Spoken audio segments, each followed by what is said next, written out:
Welcome. Welcome. Quick cash, drugs, power, and a sense of acceptance. These benefits entice many of our youth into gang culture and the street life.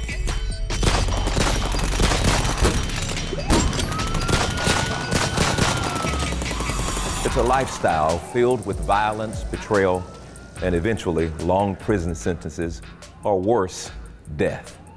Now, my guest today is a former Crips leader turned activist, Big U. Big U is the founder and executive director of Developing Options, a nonprofit organization that offers youth on the streets a choice beyond the gang violence, drugs, and crime through education, training, and athletics. I want you to stay tuned to find out what he's doing to keep our next generation productive and safe. I'm Creflo, and this is your world.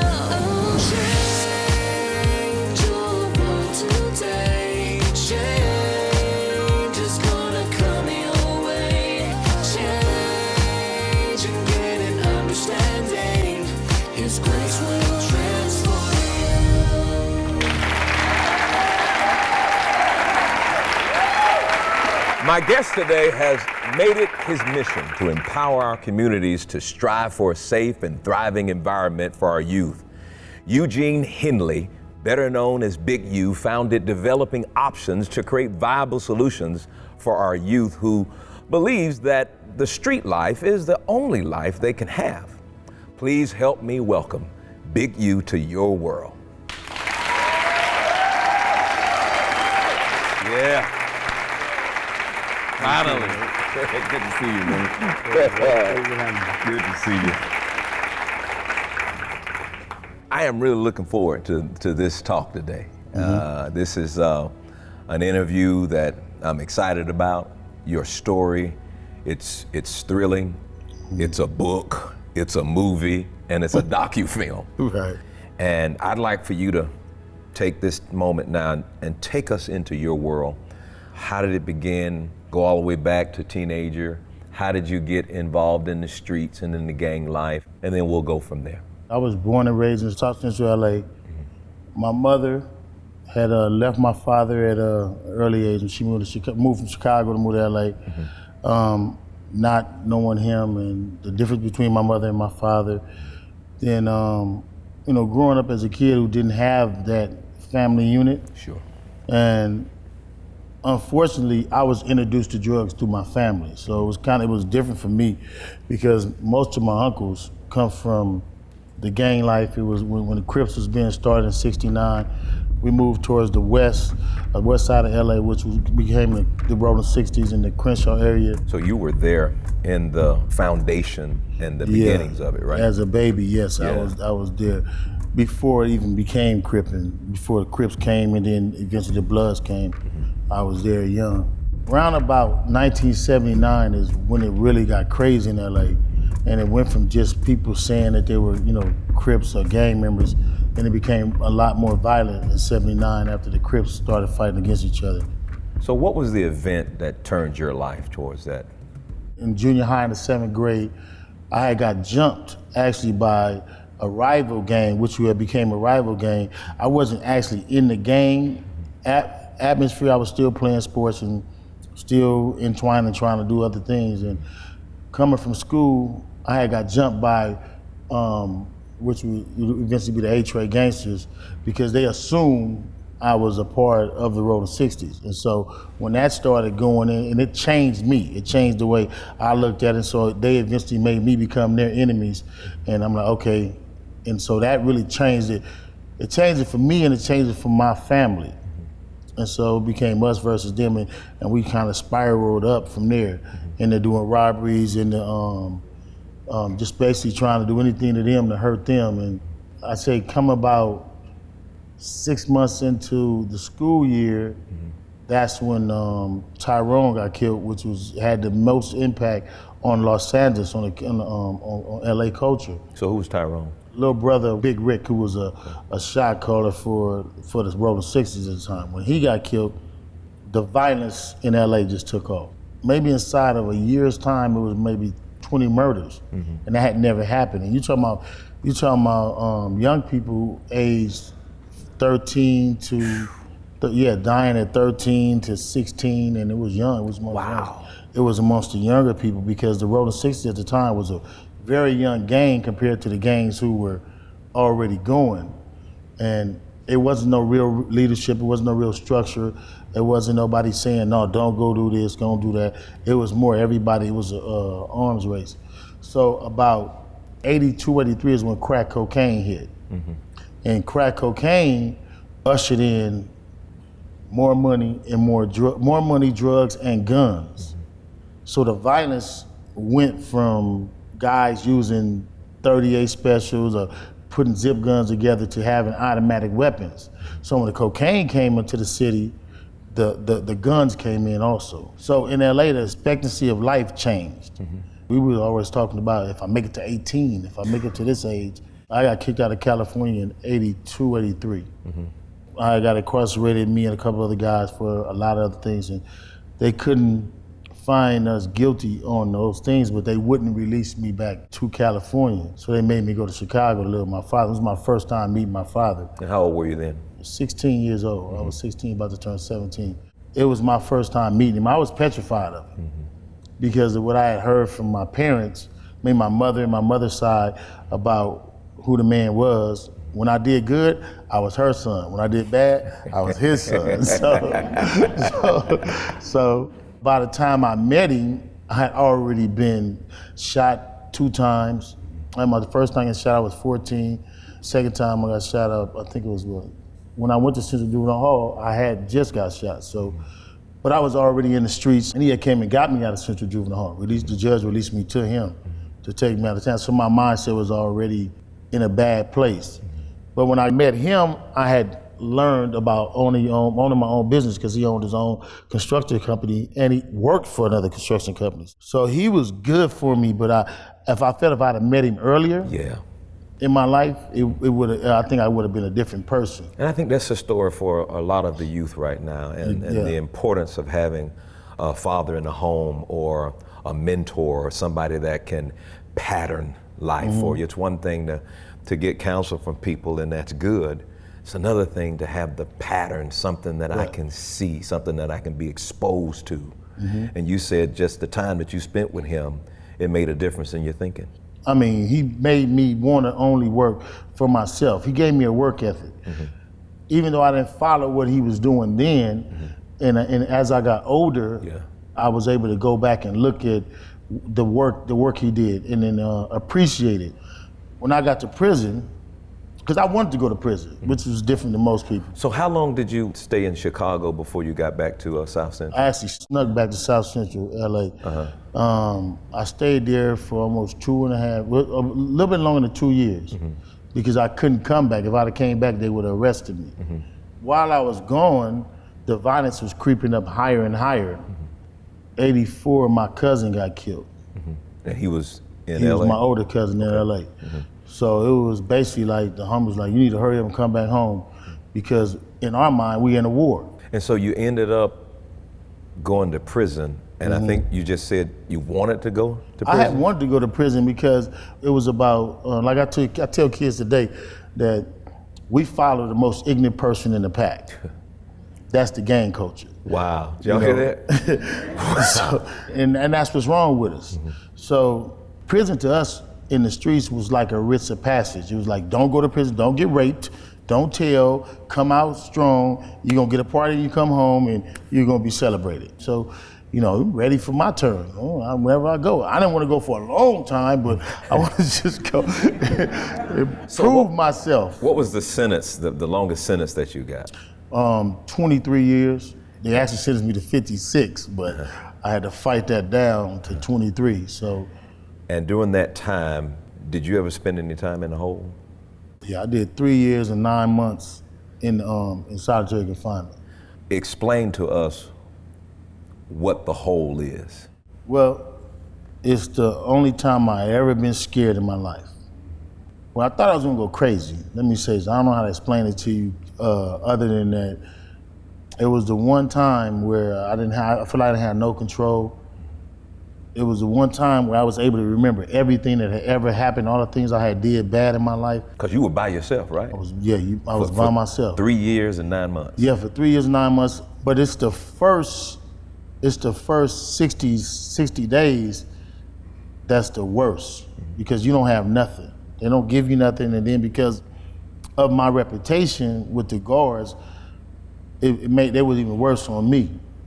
And look, I wouldn't wish that on my worst enemy. Wow. Because I was watching brothers really going crazy, and that was the scary part to me, knowing that I knew somebody who was sane, and in 6 months he was throwing feces on himself. I was scared because I didn't want to go crazy. I didn't want to lose it. And so what I used to do was I used to take toilet paper. I put Cheerios or ketchup or mustard on it and try to make jigsaw puzzles, let it dry, and then cut it up in pieces and just try to put it together and just try to count. Just try to do anything that's, to stay within yourself and to stay sane, because you lose track of time. And then when you lose human touch, it's devastating. I can't even fathom 3 years, forget about the extra 9 months, but Right. 3 years, no human contact, Yeah. no conversation. It's almost like you're taking humanity Yeah. and creating something that didn't go in. Something different comes out than what goes in. I just want to add this.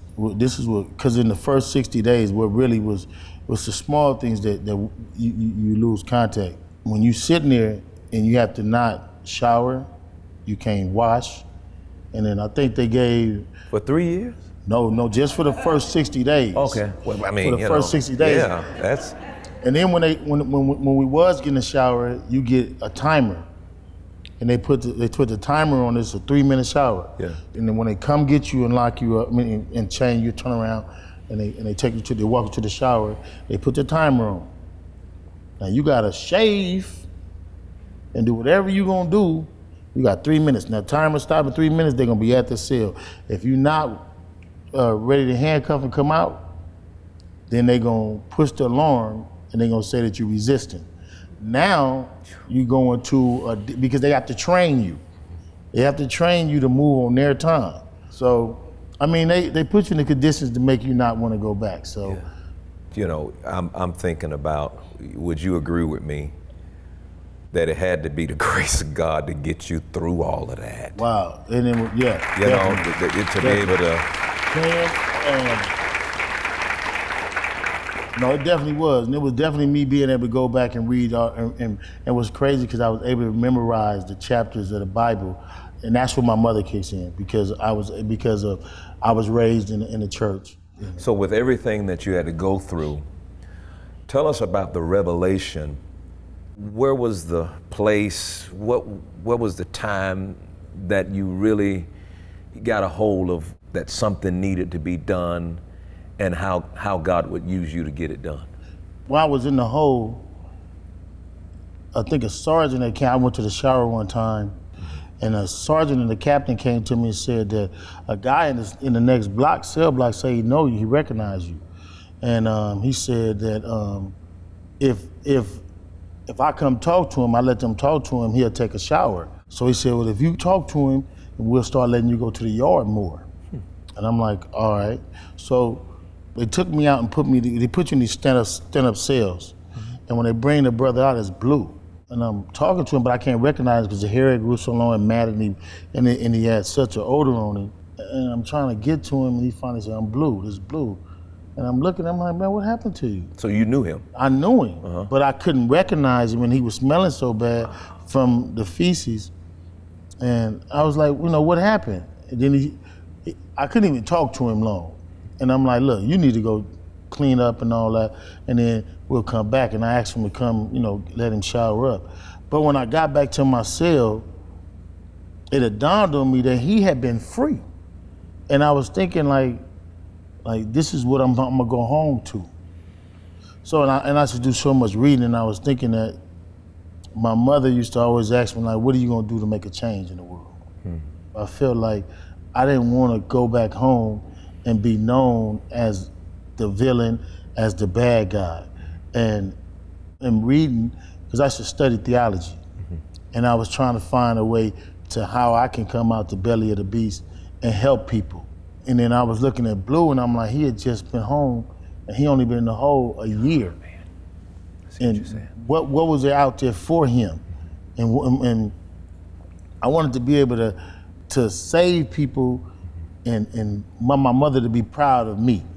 You know what I mean? And my father to be proud of the person I can be. I didn't want to come back and be that same person. The person that would be free and then come back in that Exactly. condition. So developing options. Right. Talk to me about it. What is it?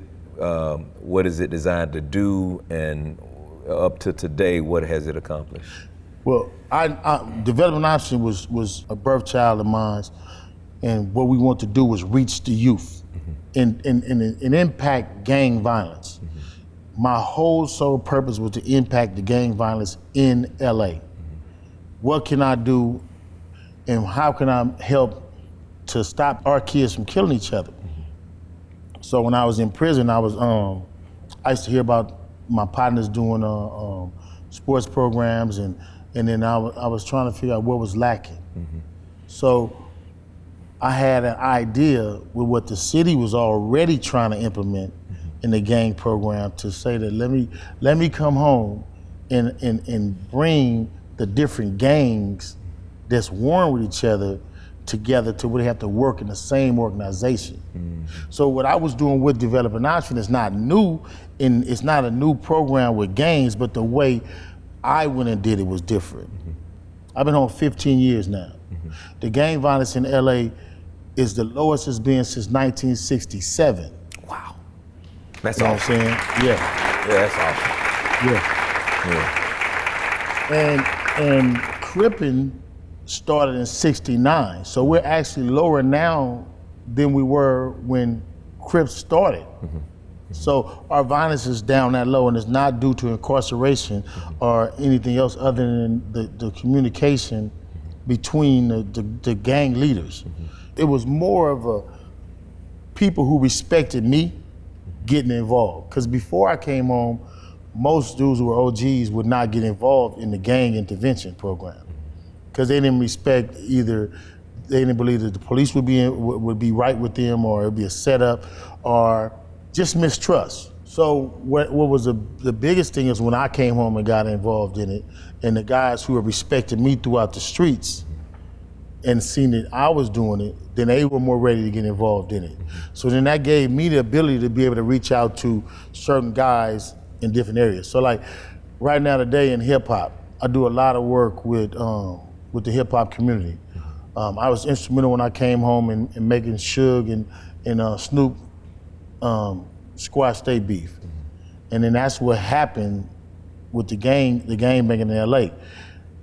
VNGs who would never talk to Rolling 60s, A-Trays and all this, who would never talk, now had to be in a room if you want to get your paycheck. You know what I'm saying? I see what you're saying. So you're the advocate between whatever situation is going on, and if you want to get your paycheck, you got to come over here, and we got to squash this situation and deal with this situation in order to do that. Oh, so God took you, gave you this deal of, let's communicate. We got to sit down at the table of understanding. Yes, sir. Come, let us reason together. But also at the same time, gave you the ability to employ or put people in employment that were from different gangs, and they have to learn how to work together. And then it's a spiritual thing too, because you can't move if you don't have the help of God with you. It's not gonna happen. If you don't have people who right or trying to get right in their life, it's gonna be something adverse just moving you in a different direction. So you gotta want it. You gotta want it, or it gotta be somebody strong enough to want it. Yeah. And I want to get to heaven. Yeah. I'm selfish. Did y'all hear that? Did y'all hear that? Now, the violence in LA is down tremendously. But then I'll go to other cities where I'm reaching out to other people and they still in the culture, they think it's still so much violence in LA. And now, like with shows like this, we can get the message out that it's not like that. I hope you heard today, Big U say, I want to do what I got to do to make it to heaven, And one of the things that I want to make sure that you guys understand, what do I have to do to make it happen? Heaven. There was a guy who asked this question in the book of Acts, what must I do to be saved? And the answer was, believe in the Lord Jesus Christ, and you and your house shall be saved. God's not judging us based on our sins. He's judging us based on our belief in the gospel and in Jesus and what he has accomplished for us. This is an amazing outreach ministry. God's all in this thing. Right, yes, sir. And he uses whoever he wants to use. And I praise God that he chose to use Big U to come in and to make an impact. And it's really about, and it's the honest God truth, I see it work all the time, helping the kid find something that they want to do. That is the key. Valuing, somehow or another, these kids don't feel like they're valued. Yes. And what you're doing is you're showing them value. Yes. My daddy left me, I don't feel like I'm valued. I'm rejected, I don't feel like I'm valued. I can't figure out what I'm supposed to do. I'm searching for significance, I don't feel like. And then you come along and say, listen, if anybody who can understand not feeling valued, I certainly can understand, but let me tell you something. You're valuable. Right. You're valuable to God. There's a reason why you're here on the planet. You've got something you're supposed to do. Let's get in line, find out what we need to do, and let's quit following, how'd you put it, the most ignorant person in the world. That's awesome right there, boy. Yes, sir. Oh, man. Yes, sir. I just want to thank you, first of all, for taking the time out to come and do this. I look forward to this ministry taking over this country. I just want to urge you guys who have heard this testimony today, support Big U and what he's doing. Support his organization. Support this ministry that's changing people. We look all the time for how we can make a difference, and maybe you haven't been called to do that, but here's a man who has been called to do that. Put your support behind what he's doing to make a mark in our communities that can never be erased. I want to mark this day. I don't ever want to forget this, man. I want to have something we can see to say we sat down and had a conversation, a significant conversation, and this is a grace covenant, and I'm a witness of our time together, and I want to sign the top of this as pastor and encourager, and I want you to put your hand cocked right here under the righteousness of God, because that's who you are, man. And we are so grateful. We are so grateful.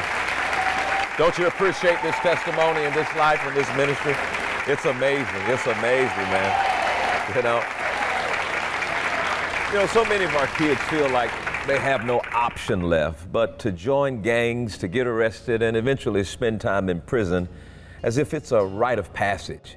Big U's program currently helps over 6,000 of our youth and has established hundreds of partnerships, including my church, World Changers, to provide everything from guidance, positive outlets, healthcare, and even food access.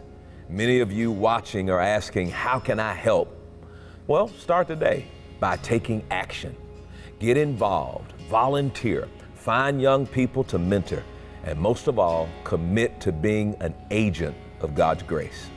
Thank you for joining me today. And I hope you'll share your own story with me online at yourworldwithcreflo.com, or stay connected with me on Facebook, Instagram, or Twitter. God bless you, and I'll see you next time right here on Your World.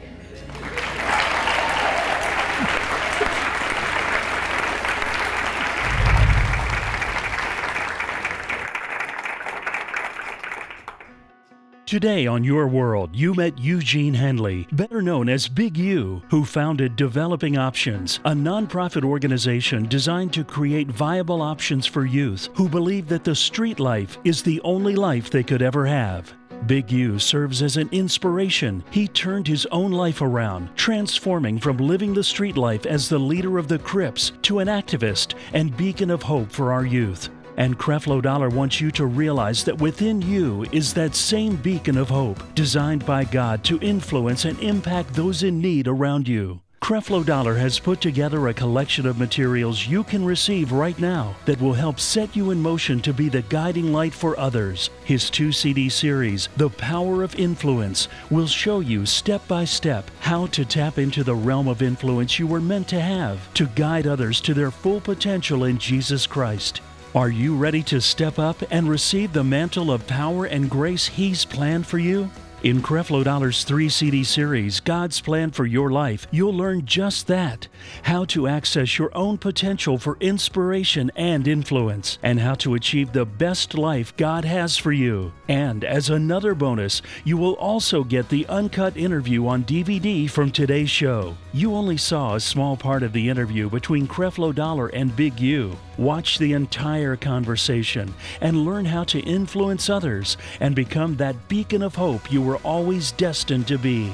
So now receive the full collection, his 2-CD series, The Power of Influence, and the 3-CD series, God's Plan for Your Life, and the entire uncut interview from today's show. Receive all of this now for your tax-deductible donation of only $35 or more. Make the choice to call right now to start your life on the path of inspiration and influence. Call the number below right now.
Your love and financial support makes it possible to bring this message into millions of homes all across the globe.